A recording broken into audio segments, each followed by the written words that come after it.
انہی دنوں میں یاسمین کے محلے میں ایک عورت کرائے پر رہنے کے لیے آئی۔ وہ یاسمین سے 2 گھر چھوڑ کر ہی رہتی تھی۔ وہ بیوہ عورت تھی۔ اس عورت کے 2 بچے تھے اور شوہر کے انتقال کے بعد وہ اکیلے زندگی گزار رہی تھی۔ یاسمین کی اسے آتے جاتے سلام دعا ہو گئی اور تب اسے پتہ چلا کہ وہ عورت گھر پر کپڑے سلائی کرتی ہے اور اسی سے اپنا گزر بسر کرتی ہے۔ اس عورت کا نام سکینہ تھا۔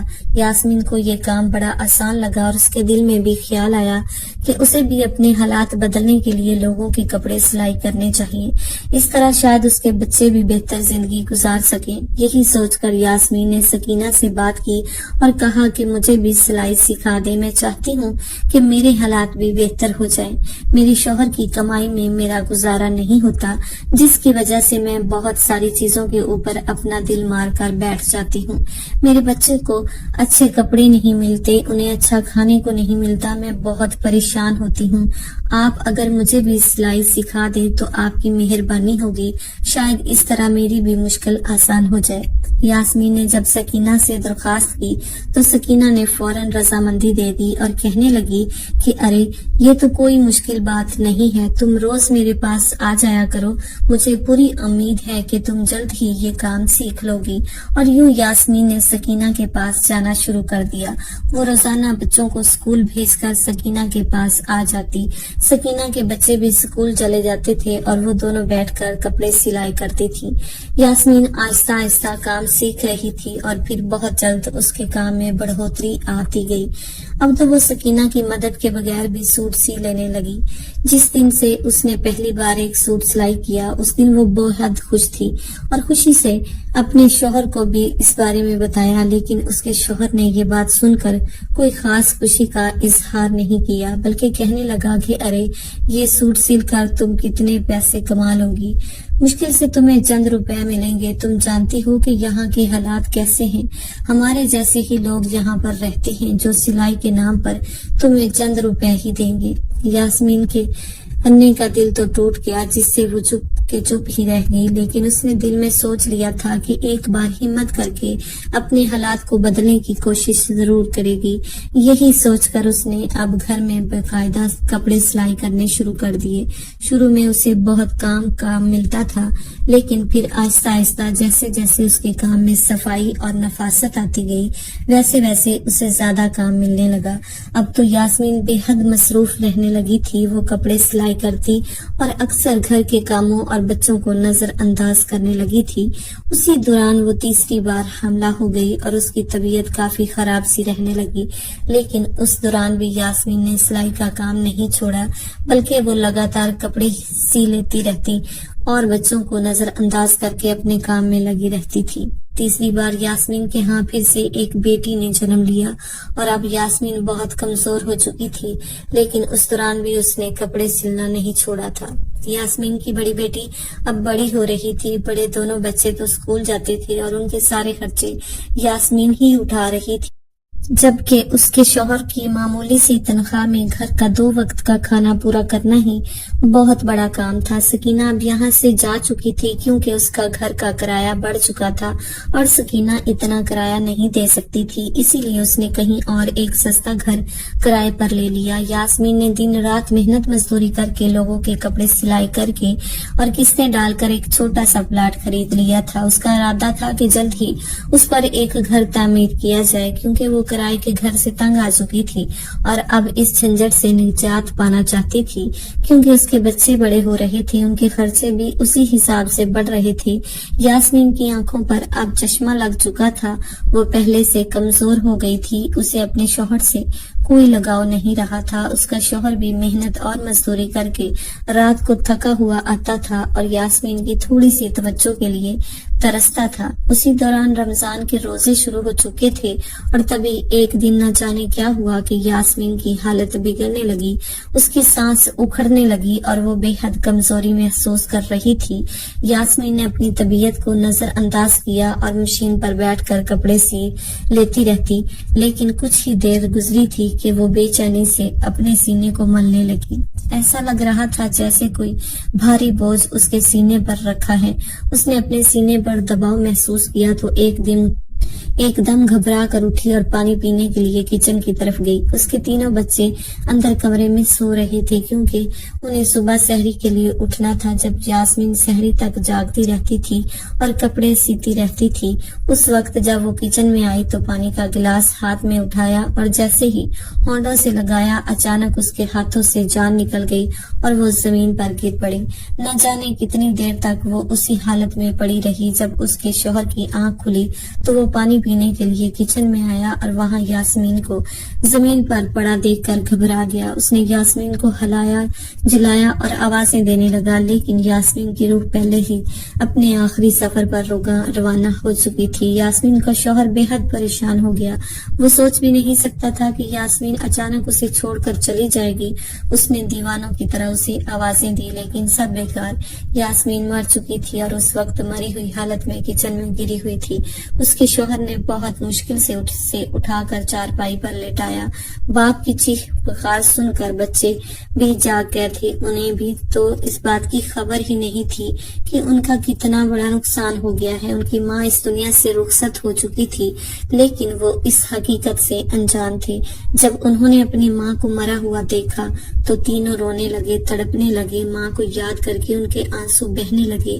چیخو پکار کی آواز سن کر محلے والے بھی جاگ چکے تھے اور یاسمین کے گھر آ کر معاملے کی جانکاری لینے لگے۔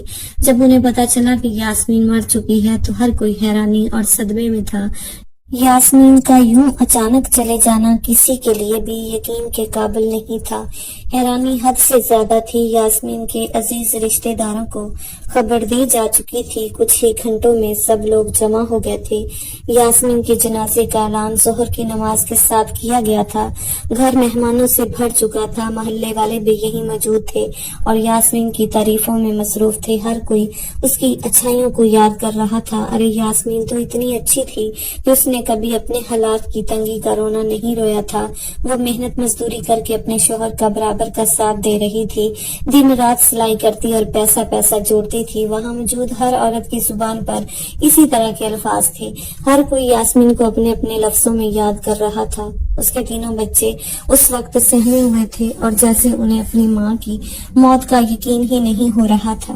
یاسمین کا شوہر بھی گہرے صدمے میں تھا۔ محلے کے کچھ لوگ اس کے ساتھ ہمدردی جتا رہے تھے۔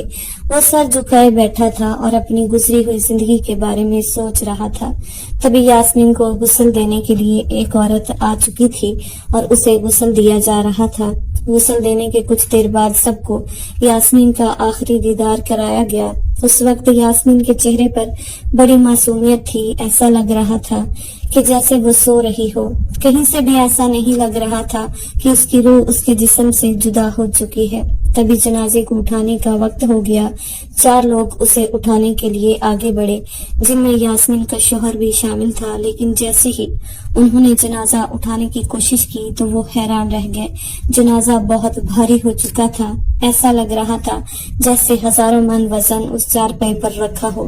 4 لوگوں نے ایک دوسرے کی طرف حیرت سے دیکھا کیونکہ جنازہ اپنی جگہ سے ہل نہیں رہا تھا۔ انہوں نے دوبارہ ایک دوسرے کو اشارہ کیا اور پھر سے کلمہ شہادت پڑھتے ہوئے چارپائی اٹھانے کی کوشش کی، لیکن پھر وہی ہوا۔ چارپائی اپنی جگہ سے ہلی تک نہیں، بلکہ ایسا لگ رہا تھا جیسے بہت سے لوگ مل کر بھی اسے نہیں اٹھا پائیں گے۔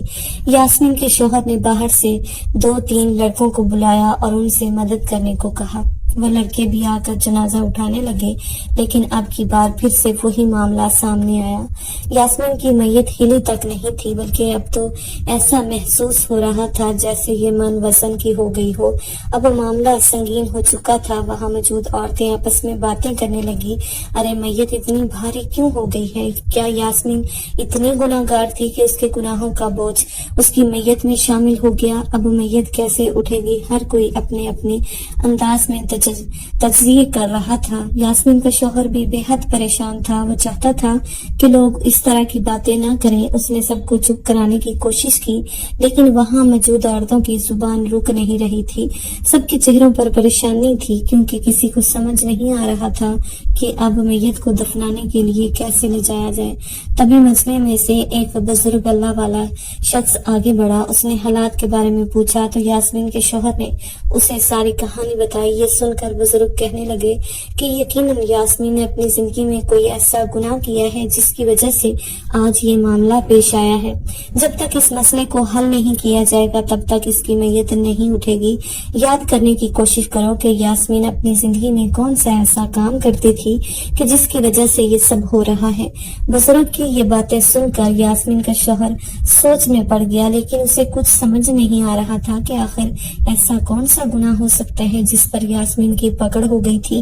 یاسمین کے بچے بھی ایک کونے میں سہمے ہوئے کھڑے تھے۔ وہ حیرانی سے اپنے باپ کی طرف دیکھتے اور کبھی صدمے میں ماں کی میت کی طرف۔ انہیں بھی اس حالات کی کوئی سمجھ نہیں آ رہی تھی۔ تبھی کچھ دیر سوچنے کے بعد یاسمین کا شوہر کہنے لگا کہ اے اللہ والے نیک بزرگ، یاسمین تو بہت اچھی تھی، گھریلو معاملات میں بھی ٹھیک تھی اور آج کل وہ کپڑے سلائی کر کے گھر کا خرچہ پورا کر رہی تھی۔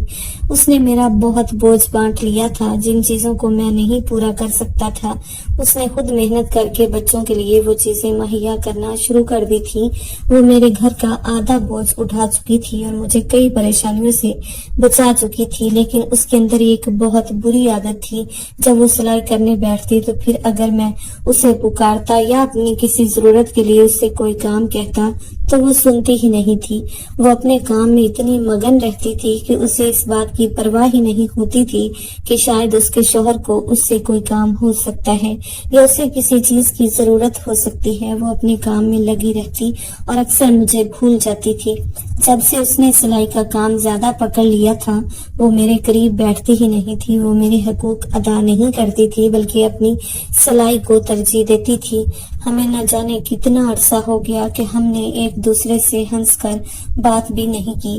جب میں گھر آتا تو خود ہی اپنے لیے کھانا نکال کر کھا لیتا تھا اور سو جاتا تھا۔ میں اس کا انتظار کرتا رہتا لیکن وہ میرے پاس ہی نہیں آتی تھی۔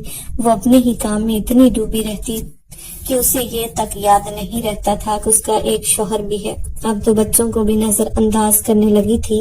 بہت کم وہ بچوں کی طرف توجہ دیتی اور ان کی باتیں سنتی۔ شاید اسی وجہ سے اللہ تعالیٰ نے اس پر یہ عذاب دیا ہے۔ بے شک وہ اپنا کام کرتی رہتی لیکن اسے اپنے شوہر کے حقوق کا خیال رکھنا چاہیے تھا۔ وہ اپنے شوہر کے حقوق کو پوری طرح بھول چکی تھی اور اپنے کام کو ہی سب کچھ بنا لیا تھا۔ یاسمین کے شوہر کی یہ باتیں سن کر وہاں موجود کئی عورتیں آپس میں ایک دوسرے سے نظریں چرانے لگیں۔ انہیں اس بات پر یقین ہی نہیں آ رہا تھا کہ یہ چھوٹی سی غلطی اتنا بڑا عذاب کا سبب بن سکتی ہے اور پھر اللہ اس پر اتنا بڑا عذاب دے سکتا ہے۔ وہ عورتیں اس حالات پر دنگ رہ گئیں جبکہ یاسمین کا شوہر یہ سب کچھ بتا کر جیسے شرمندہ سا محسوس کر رہا تھا۔ تبھی اللہ والے بزرگ آگے بڑھے اور یاسمین کے شوہر کے کندھے پر ہاتھ رکھ کر کہنے لگے کہ بیٹا اب وہ اس دنیا سے گزر چکی ہے، اس نے جو کچھ بھی کیا اسے اس کی سزا ملے گی، لیکن اس وقت معاملہ یہ ہے کہ اس کی تدفین کا انتظام کیا جائے اور اسے یہاں سے قبرستان لے جایا جائے۔ میں تم سے درخواست کرتا ہوں کہ اس بار ایک بار اپنی بیوی کو معاف کر دو۔ اس نے جو کچھ بھی تمہارے ساتھ کیا ہے اس کی ساری غلطیوں اور خطاؤں کو بھول کر کھلے دل سے اسے معاف کر دو تاکہ اس کی میت کو یہاں سے لے جایا جا سکے اور اسے دفنایا جا سکے۔ واقعی اللہ تعالیٰ اسے اس عمل کی سزا ضرور دے گا جس کی وجہ سے اس نے تمہیں نظر انداز کیا اور اپنے شوہر کو پوری طرح بھول گئی۔ اللہ والے بزرگ کی یہ بات سن کر یاسمین کے شوہر نے کہا کہ میرے بزرگ، میں اپنی بیوی کو اللہ کی رضا کے لیے معاف کرتا ہوں۔ اس نے جو کچھ بھی میرے ساتھ کیا میں نے وہ سب کچھ بھلا دیا۔ اللہ اسے معاف کرے اور اس کی اگلی منزلیں آسان کرے۔ یہ کہہ کر اللہ والے بزرگ نے مسکراتے ہوئے وہاں موجود سب مردوں سے کہا کہ ٹھیک ہے، اب آپ لوگ میت کو اٹھائیں اور قبرستان کی طرف روانہ ہوں۔ پہلے تو سب جھسک رہے تھے کہ نہ جانے اب بھی میت اٹھے گی یا نہیں، لیکن پھر سب نے آگے بڑھ کر چارپائی کو ہاتھ لگایا تو وہ ایسے اٹھ گئی جیسے پھولوں جتنی نازک ہو۔ سب نے کلمہ شہادت پڑھتے ہوئے قبرستان کی طرف کوچ کیا، جبکہ پیچھے عورتیں آپس میں شرمندہ سی ایک دوسری سے نظریں چراتی ہوئی اپنے اپنے گھروں کو لوٹ گئیں۔ پیارے دوستو، یقیناً یہ سبق آموز واقعہ سن کر آپ کے بھی رونگٹے کھڑے ہو گئے ہوں گے اور آپ نے بھی بے اختیار اللہ سے اپنے گناہوں کی معافی مانگی ہوگی۔ اس واقعے سے آپ نے ضرور کوئی نہ کوئی سبق سیکھا ہوگا۔ مستقبل میں ایسے ہی سبق آموز واقعات کے لیے ہم پھر سے حاضر ہوں گے۔ تب تک کے لیے اپنا خیال رکھیے گا۔ اللہ حافظ۔